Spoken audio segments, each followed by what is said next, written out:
वापस के रेट वापस लो, वापस लो, वापस लो, एलपीजी के रेट बढ़ाई में वापस लो, वापस लो, वापस लो। भाजपा सरकार मुर्दाबाद, मुर्दाबाद, मुर्दाबाद, मुर्दाबाद। जुमलेबाजी नहीं चलेगी, नहीं चलेगी, नहीं चलेगी। केंद्र सरकार मुर्दाबाद, मुर्दाबाद, मुर्दाबाद।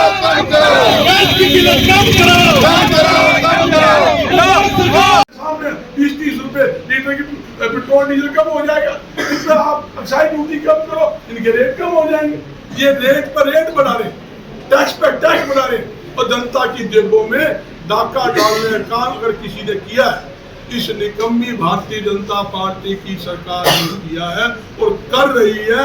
गुमराह करने के सिवाय कुछ नहीं, झूठे नारे, झूठे वादे, कोरे घोषणा इनका काम है। तो आपको क्या लगता है भविष्य में इससे युद्ध जारी है तो और ज्यादा किल्लत आएगी?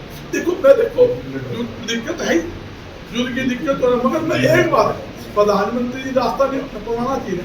तो प्रधानमंत्री को चिंता करने की जरूरत नहीं, कोई कमी नहीं। ये मुख्यमंत्री करे, कोई फूड सप्लाई मंत्री कह रहे, कोई अधिकारी करे, अरे कमी नहीं, फिर आकार क्यों है? कमी नहीं हो तो आपने क्यों बैन कर दिया कमर्शियल सिलेंडर को? कमी है जब भी आपने बंद किया है। प्रधानमंत्री ने तो रास्ता निकाला था, काफी टाइम पहले कहा था सीवेज से भी गैस बनाई जा सकती है। दूसरे जी वो प्रधानमंत्री जी का प्रधानमंत्री जी खुद की फैक्ट्री होगी, वो अपना वो सिस्टम बना रखा होगा, वही भर ले भाई। जनता तो दहाई, जनता ने तो जो शादी दिया था वही दे दे, उससे ही काम चला।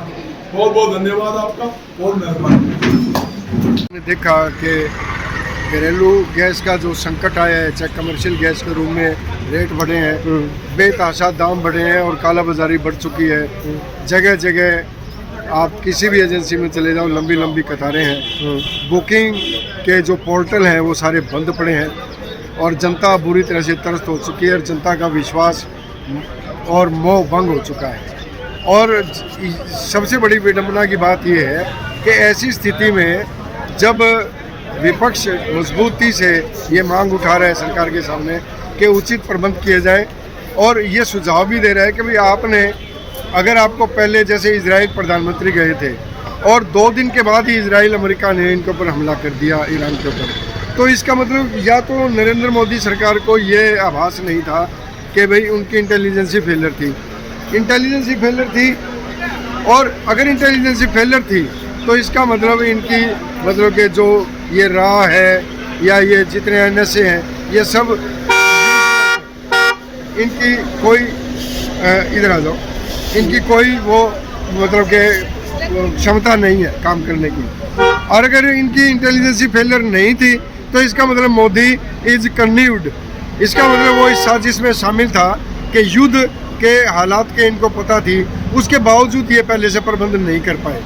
दोनों ही स्थितियों के अंदर देखा जाए तो इनके मुंह में जैसे सांप के मुंह में छछूंदर होता है वो स्थिति हो रही है।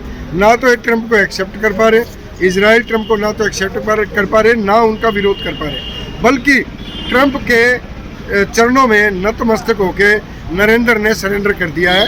जैसा पूरा विपक्ष कह रहा है कि Narendra is going to surrender oppose the two, मतलब कि बिफोर द, जो ये जितनी इंपीरियलिज्म की सारी संस्थाएं हैं इन सब के खिलाफ इन्होंने अपनी एक उनके आगे सरेंडर कर चुके हैं। जनता को, जहाँ तक बात है, जनता को हम एक बात ज़रूर कहना चाहेंगे कि ठीक है, जब मिडल ईस्ट में युद्ध छिड़ चुका है तो कम से कम अगर कोई जमाखोरी या कालाबाजारी कोई कर रहा है और उनके नोटिस में आता है तो उनके नाम सार्वजनिक किए जाने चाहिए, उनका विरोध किया जाना चाहिए। और हम सरकार से मांग करते हैं कि ये जो घरेलू गैस का जो संकट है इसको शीघ्र दूर किया जाए। और हमें तो आशंका है, आम पब्लिक से आप क्या निवेदन कर सकते हैं ऐसी परिस्थिति के अंदर अपने आप को कैसे काबू पाए?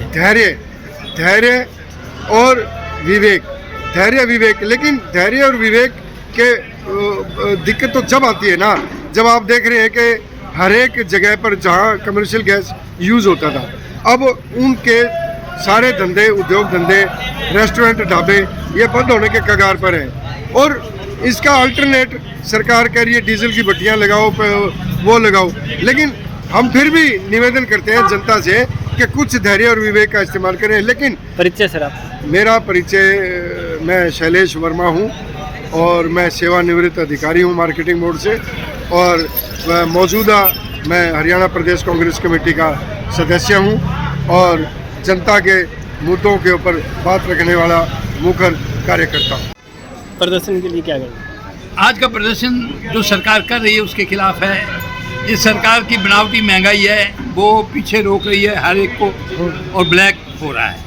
आम आदमी को गैस नहीं मिल रही, किसी तरह गैस नहीं मिल रही, और धीरे धीरे पूरी शॉर्टेज आगे और हो जानी है। क्योंकि अभी तक जो आज के अखबार में आया है, ये प्रधानमंत्री कहते हैं स्टेट्स ऑफ हार्मुज खुला नहीं है और ईरान अभी खोलने जा भी नहीं रहा है। तो लोगों को जो खबर झूठी दे दे के अखबार वाला दिल टिका रहा है, मगर हमारे पास आगे तेल और गैस की बहुत प्रॉब्लम आने वाली है। सरकार अभी तो जानबूझ कर कर रही है, बाद में रहेगी भी देश में गैस पेट्रोल डीजल रहेगा ही। अमर गुप्ता, वरिष्ठ कांग्रेसी साहब। रतन कुमार बड़गुजर है, मैं ग्रामीण अध्यक्ष हूँ एससी डिपार्टमेंट कांग्रेस सेल का। आपका परिचय? सुनील बेरवाल, युवा हल्का अध्यक्ष बरवाला कांग्रेस यूथ। सोनू लंकेश, एससी विभाग हिसार अध्यक्ष। राजेश मुडाई, हरियाणा, और सभा हरियाणा, प्रधान हरियाणा।